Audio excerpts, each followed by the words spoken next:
Welcome to Man Does Tech, where I solve the problems you didn't even know you had. In this video, I will explain how to set up Wemod.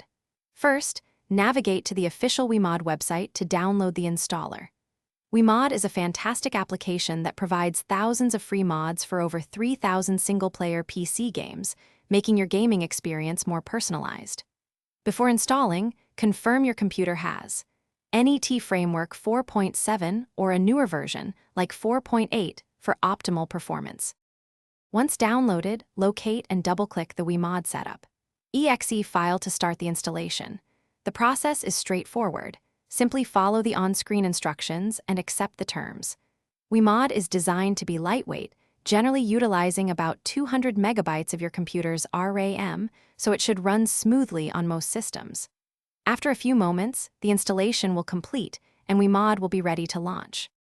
Upon launching, Wemod will intelligently scan your computer and automatically display many of your installed single-player games. If a game isn't detected, you can easily add it manually by browsing to its executable file.